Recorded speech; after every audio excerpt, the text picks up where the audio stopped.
Cześć, witam Cię na kanale Fotografia Analogowa. Dzisiaj będzie o radzieckim, w sumie nieudanym eksperymencie fotograficznym, chociaż wyprodukowano aparatów przeszło 65 000 egzemplarzy, ale to jest tak, że pod koniec lat 50. Krasnogorski Mechaniczny Zawod, czyli KMZ pod Moskwą, produkujący producent aparatów Zenit i Zorki, miał się bardzo dobrze. Aparaty Zenity sprzedawały się bardzo dobrze, Zorki sprzedawały się jeszcze lepiej. W związku z tym w 1958 roku postanowili wyprodukować profesjonalny aparat i w ten sposób powstał Start. Aparat, którym po raz pierwszy został zastosowany obiektyw Helios. A poza tym aparat z klinami i o nim był film. Aparat krótko go produkowali, po prostu profesjonaliści nie chcieli go używać. Natomiast rok później, w 1959 roku, zespół pod kierunkiem Mikołaja Marankowa opracował aparat Zorki 6. On zewnętrznie do Zorki 5 jest bardzo podobny, natomiast ogólnie jego konstrukcja jest zdecydowanie inna od Zorki 5. Ale też ten sam zespół dostał zlecenie na opracowanie nowoczesnego aparatu lustrzanego. Zamiast Zenita, wtedy Zenita S jeszcze produkowanego, Zenita 3 produkowanego od roku 1960, miał opracować coś nowocześniejszego. I tym nowocześniejszym aparatem był aparat Krystal. Łączy go bardzo dużo z Zorki. Przede wszystkim ma całkiem inną budowę wewnętrzną. Szkielet wewnętrzny, prowadzenie filmu jest w tej chwili odlewany, nie skręcany jak w tamtych, co ma skutkować większą pewnością, precyzją pracy tego aparatu i jego mniejszą zawodnością. Do tego zrobiono to, co fotograf może tylko polubić, czyli zamiast wkładania negatywu od dołu, wpychania go tu w szczelinę jak w starych lajkach, mamy otwieraną tylnią pokrywę. To jest naprawdę wygoda. Związane było to też, z tym związane zostało, że kasety jednorazowego, wielokrotnego użytku, które pasowało do poprzednich modeli Zenitów czy Zorek, raczej nie pasowały do tych, w związku z tym trzeba było opracować inną technikę i ten aparat jest przystosowany do tych wielokrotnego użytku kaset, co może powodować czasami, ja się nie spotkałem, ale może powodować czasami problemy z używaniem tych kaset współczesnych wielokrotnego użytku, takich jak ta, ponieważ, tych kaset typu 135, ponieważ one są ciut inne, ale ja używałem go i nie widziałem problemu, ale to jest jeden z elementów, czyli dwa. Otwieranie wewnętrzne, prowadzenie filmu, otwieranie z tyłu, wprowadzenie dźwigni szybkiego naciągu, co jest wygodną rzeczą, wprowadzenie mechanizmu tego, który możemy ustawiać kiedy chcemy, czyli możemy go ustawić przed naciągnięciem filmu, ustawić czas, albo też po naciągnięciu możemy ustawić czas, czego w wcześniejszych zarówno Zorki, jak i Zenitach nie można było robić. Do tego jeszcze postanowiono, że aparat będzie tani. Żeby zrobić go masowym aparatem, trzeba obniżyć koszty produkcji. W związku z tym takim drogim elementem w produkcji były chromowane chromy. W związku z tym postanowiono zamiast tak jak w tym aparacie, weźmy Zenita S, czyli Zenita 3 powiedzmy, bo był bardzo podobny, gdzie jest chromowany wierzch, on jest, to jest odciskany, wygniatana, kształtowana blacha mosiężna, która zostaje schromowana. W tym góra aparacie jest odlew aluminiowy malowany na kolor młotkowy tak zwany. W związku z tym, że to wszystko się pozmieniało, postanowiono zrezygnować z nazwy Zenit, w ogóle z marki Zenit, zamknąć ją, żeby odciąć się od starego i pokazać, że to jest całkiem co innego. I powstał w ten sposób aparat Krystal, czyli po polsku mówiąc kryształ. On miał być świetny, on miał być nowoczesny. W miarę był nowoczesny. Brakowało mu kilku jeszcze elementów, bo on jeszcze nie ma samopowrotnego lustra. Co prawda poprawiono to, ponieważ w tym Zenicie starszych lustro podnoszone jest za pomocą nylonowej nitki. Tu już jest przyzwoity drut, czyli bardziej pewny aparat, ale jest lustro jeszcze niesamopowrotne. Czyli po zrobieniu zdjęcia, tak jak w tej chwili widzę, a w tej chwili ciemność widzę. Co z mojego punktu widzenia nie jest złe, tylko że musisz za każdym razem naciągnąć, żeby spojrzeć w obiektyw. Do tego został ten sam pryzmat, który w porównaniu ze startem jest zdecydowanie mały, jest zdecydowanie ciemny. To jest naprawdę ciemny, mały wizjer. Do tego matówka czysta, czyli bez żadnych klinów, bez żadnych innych wspomagaczy ustawienia ostrości. Oznacza, że się nim, uczciwie mówiąc, słabo ostrzy. Sam aparat obsługuje się przyzwoicie. No, zostawiono cały czas ten sam mechanizm czasów, czyli 1/30 do 1/500 części sekundy, czyli raptem 5 czasu plus czas B.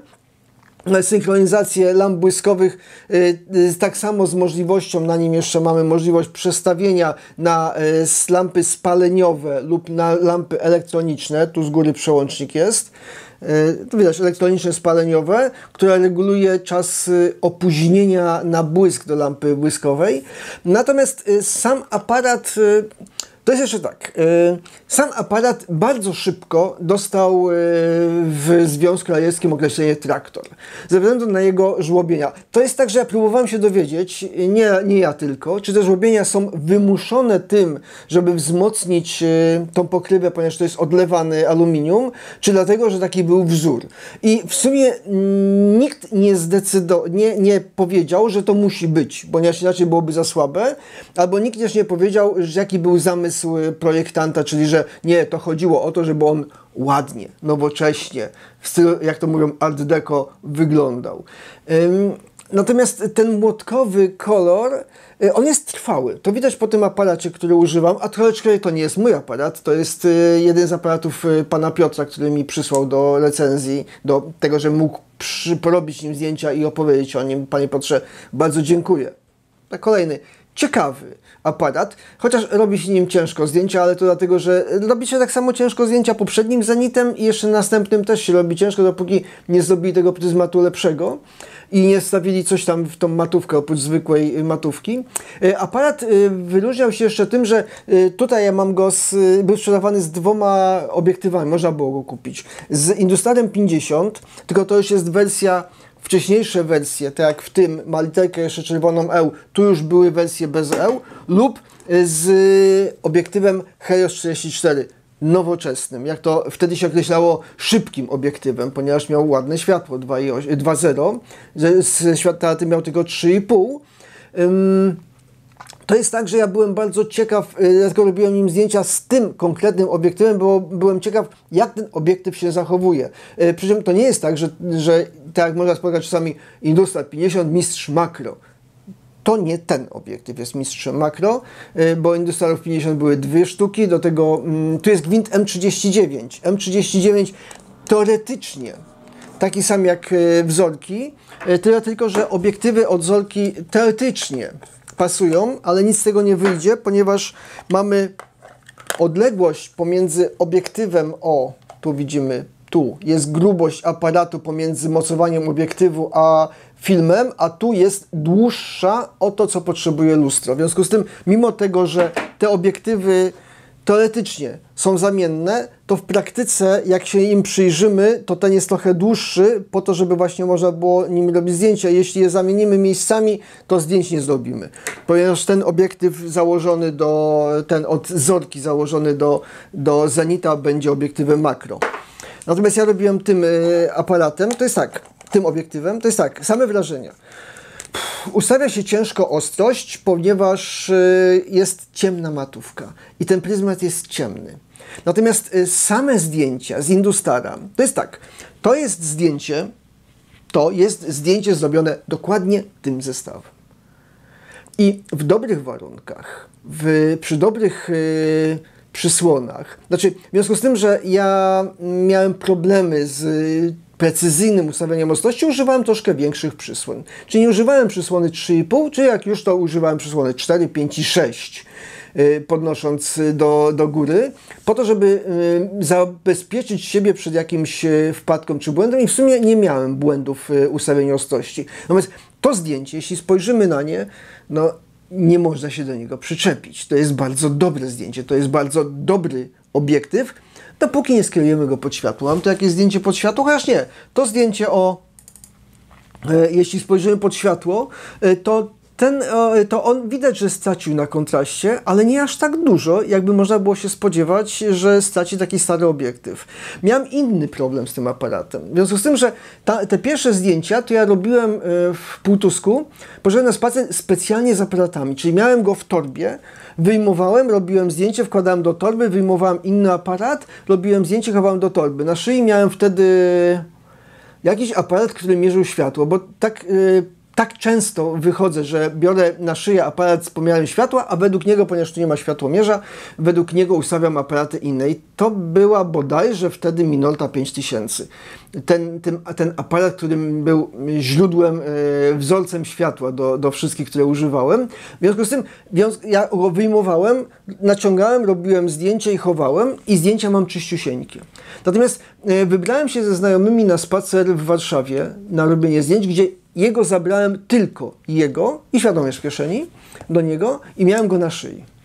On sobie tutaj, słoneczko świeciło, a on sobie tutaj na szyi ze mną cały czas spacerował, co spowodowało, że mam takie zdjęcia. I tu jest kreska środkowa, która by pokazywała, że ma dziurę w migawce. Ta kreska po środku, czyli że ma przepaloną migawkę i dlatego ta smuga wyszła, bo ja na świeżym powietrzu jak przyciągałem, to go przepaliłem przy dobrym świetle, oraz drzwiczki, które przepuszczają, bo moim zdaniem to są drzwiczki, które przepuszczają światło albo z tej strony, albo z tej strony, albo z tej strony. W związku z tym, ale to jest wina egzemplarza, powiedzmy, którego trzeba by było mu uszczelnienia sprawdzić, podkleić te wszystkie uszczelnienia. Fakt, że tutaj te uszczelnienia są tak, nie bardzo je widać, dlatego używam bardzo często tanich filmów, bo pierwszy film nieznanym aparatem bardzo często pokazuje jego jakieś niedoskonałości. To nie jest wada aparatu, bo w nowym takiego czegoś nie było. Natomiast przy tych zenitach warto o tym pamiętać, że coś takiego może się wydarzyć. Aparat jednak, wracając do Krystala, aparat nie spotkał się z dobrym przyjęciem przez użytkowników, czyli fotografów. Patrząc na niego, czy nawet na starego Zenita, ten wyglądał elegancko. Ten podnosił prestiż osoby, która nim robiła zdjęcia. Natomiast patrząc na Krystala, on wyglądał tak jak ubogi krewny porządnego aparatu. W związku z tym on sprzedawał się dużo słabiej niż zamierzali, chociaż wyprodukowali 65 000, przeszło w ciągu 2 lat.